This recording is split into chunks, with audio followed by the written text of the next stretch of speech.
El pasaje de hoy es Efesios 3, versículos 8 al 13. Leamos juntos.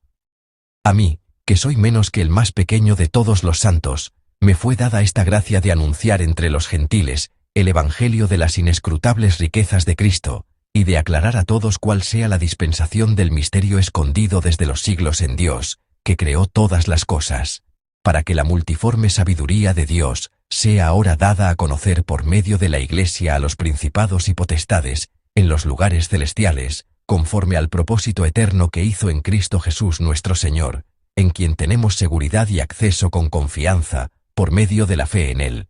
Por lo cual, pido que no desmayéis a causa de mis tribulaciones por vosotros, las cuales son vuestra gloria. Amén. Hoy, Pablo nos habla de la gracia y nos explica el propósito de la gracia que recibió. El momento en que Pablo llegó a creer en Jesucristo, su encuentro con Jesús, no fue un suceso que le afectara solo a él. Así es. Cuando alguien experimenta un encuentro con Jesús, Él no se revela a esa persona ni la lleva a la fe únicamente para su propio beneficio. A través de esa persona, Él desea que muchos otros entren en el reino de Dios. Por eso busca a alguien y lo establece como un instrumento del Evangelio para su reino. Para mostrarnos cuán grande es la gracia que recibió, Pablo se presenta como el más pequeño de todos los santos.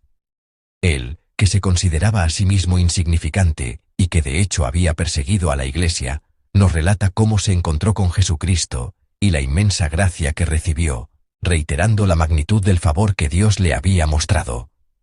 Al hablar de la gran gracia que le fue dada, Pablo explica que, mientras los judíos decían que los gentiles no podían ser salvos, a través de él se predicó el Evangelio de Jesucristo a esos mismos gentiles. Esto demuestra que la gracia no se detuvo en él, sino que se extendió para alcanzar a muchos más. A través de su propia experiencia, Pablo nos muestra cuán valiosa es la persona que Dios busca para la expansión de su reino y la salvación del mundo. Y en el pasaje de hoy, nos dice claramente que el deseo de Dios es que muchas más personas participen de esta salvación. Examinemos detenidamente el pasaje de hoy.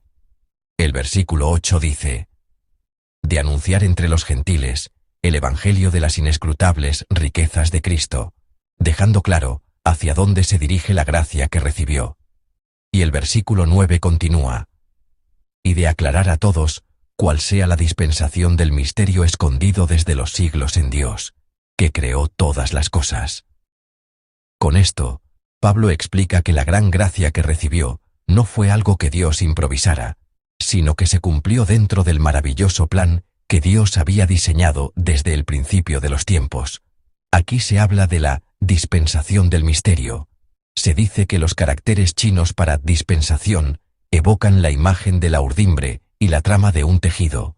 Es un plan secreto, un plan de Dios, que está tejido intrincadamente como una tela, y es dentro de ese plan que todo esto se ha llevado a cabo. Pero la manifestación de esta dispensación del misterio no es algo exclusivo de Pablo. Cuando Dios obra la salvación de una persona, es un momento en que sus planes, que estaban ocultos para los no creyentes, se revelan. Cuando Dios nos trajo a la fe en Jesucristo y nos dio la salvación, Él obró en nuestra vida, dentro de esa misma dispensación del misterio, escondida en Él, desde la eternidad, tal como se lo reveló a Pablo. Pero Pablo explica que la manifestación de este misterio no termina a nivel individual. Él le dejó claro a la iglesia de Éfeso que la gran gracia que había recibido implicaba también una misión encomendada a toda la iglesia.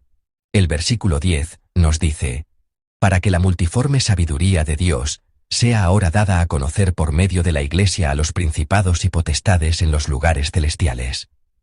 La gran gracia que Pablo experimentó al encontrarse con Jesucristo se extendió en el llamado a predicar el Evangelio a los gentiles.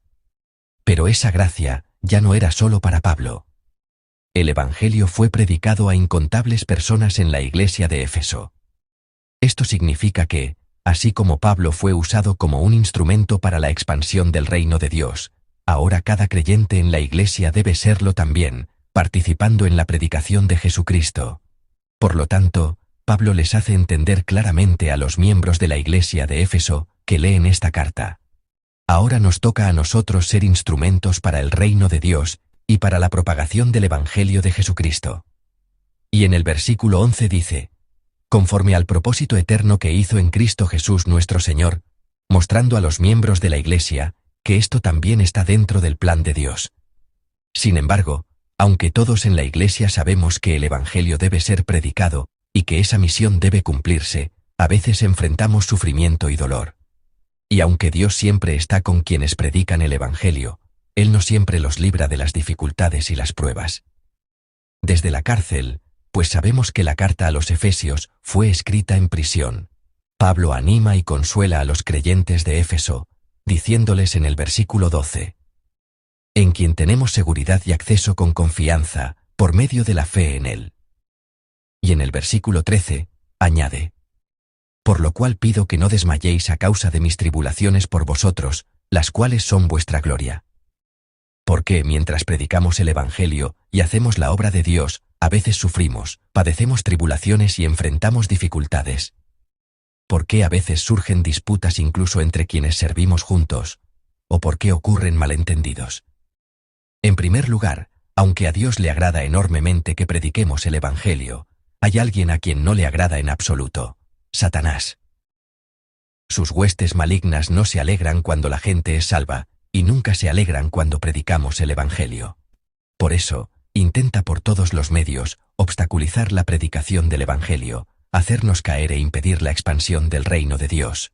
Y aunque no puede separarnos de Dios, intenta estorbarnos y derribarnos para que no hagamos su obra. Por eso, cuanto más nos esforcemos por predicar el Evangelio, expandir el reino de Dios y cumplir su voluntad, más nos atacarán las fuerzas de Satanás. Se infiltrarán en la comunidad para dispersarla, y a menudo causarán dificultades en medio de nosotros. Por lo tanto, en medio del sufrimiento y las dificultades que enfrentamos al predicar el nombre de Jesucristo, en lugar de desanimarnos, caer y desesperarnos preguntando: ¿por qué nos pasa esto?, debemos mantenernos firmes en la voluntad de Dios y recordar que Satanás está tratando de obstaculizar esta obra. Por eso, en esos momentos, nuestra tarea como pueblo de fe es reafirmar nuestro corazón y reflexionar sobre cómo podemos cumplir mejor la voluntad de Dios en nuestra vida y cómo podemos unirnos más en torno al Evangelio dentro de nuestra iglesia. Además, Pablo, desde su encarcelamiento, les dice: las cuales son vuestra gloria. Es posible que los creyentes de Éfeso, al ver a Pablo encarcelado, se sintieran confundidos y pensaran: lo que creemos se opone al gobierno. Creemos en Dios y en su Hijo Jesús, creemos en el Salvador. Pero los judíos, aquellos que creíamos que también creían en Dios, dicen que estamos equivocados por creer en Jesucristo y en la vida de fe que Pablo nos enseñó. ¿Es esto correcto? Pero Pablo les dice: son vuestra gloria, mostrándoles cuán firmemente está él ante Dios al padecer esta tribulación por predicar el Evangelio, cuánto se agrada Dios de ello, y cuánto lo odian las fuerzas del mal. Es como si les dijera: esto es vuestra gloria. No están sosteniendo una fe vana, ni viven una vida de fe basada en algo vacío. Realmente, están cumpliendo lo que Dios desea, lo que, como dice la palabra de hoy, Dios ha planeado desde el principio. Y añade: mi encarcelamiento es en realidad vuestra gloria, no desmayen, animándolos. Al predicar el Evangelio, nos encontramos con muchas dificultades. Pero en medio de ellas, y comprendiendo la batalla espiritual en la que estamos, les animo a que, como Pablo, prediquemos juntos el Evangelio con más alegría, gracia y gratitud. Dios se complace en esto, y a través de ello, lleva a cabo la expansión de su reino. Así como Pablo le habló a la iglesia de Éfeso, exhortándola a continuar la misión que él mismo había recibido, también nosotros hemos recibido gracia dentro del plan de Dios y participamos juntos de la gloriosa salvación en Jesucristo, y porque somos un pueblo de fe, no debemos detenernos. Así como Pablo, incluso desde la prisión, animó a la iglesia de Éfeso para que el Evangelio siguiera predicándose, espero que nosotros, en cualquier situación, nos esforcemos por cumplir con la tarea de predicar a Jesucristo. En nuestra iglesia, hay varias actividades para predicar el Evangelio. Hay ministerios donde se puede servir, como el equipo de evangelismo de los jueves, o la clase para niños, Noticias del Cielo. Aunque sé que muchos realizan la maravillosa labor de predicar el Evangelio en su vida diaria, hay un espacio donde la Iglesia se une para evangelizar. Es una tarea que la Iglesia debe asumir, una obra en la que más personas deben participar, y por la cual todos los miembros deben orar y mostrar interés. Sin embargo, esta labor no está exenta de dificultades. A veces, enfrentamos oposición. A veces, la gente escribe en Internet pidiendo que nos detengamos o nos difama.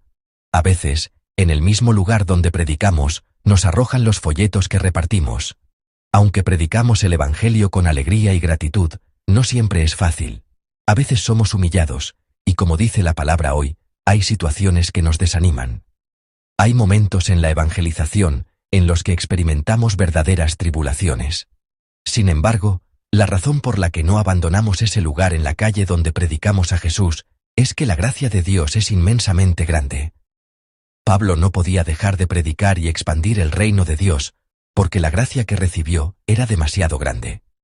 Y a la iglesia de Éfeso, que recibió el Evangelio a través de sus sufrimientos, le dijo: «Son vuestra gloria». De la misma manera, deseo que nunca dudemos en esta tarea de predicar el Evangelio. Por eso, les pido que si es posible, participen en la obra de evangelización.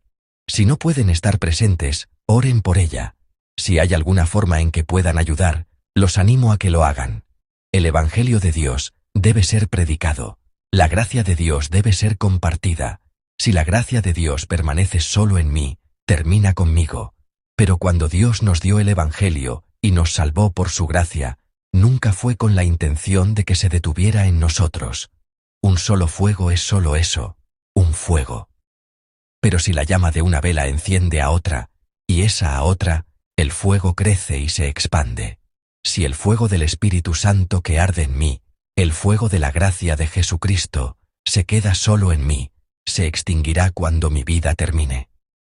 Pero si el fuego que hay en mí enciende la vida de alguien a mi lado, si prende en el corazón de otra persona, entonces crecerá aún más. A medida que ese fuego se expande, lo que al principio era una llama pequeña y débil se convierte en una gran luz. Esa es la naturaleza del Evangelio, la naturaleza de la gracia que habita en nosotros.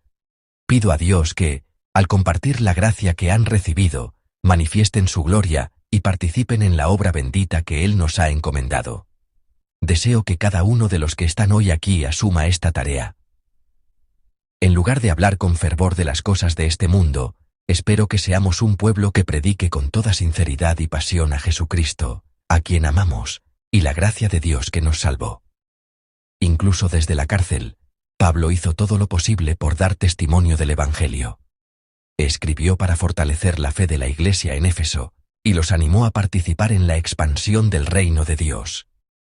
Si él lo hizo en esas condiciones, nosotros, que gozamos de libertad, deberíamos predicar el Evangelio con ese mismo fervor.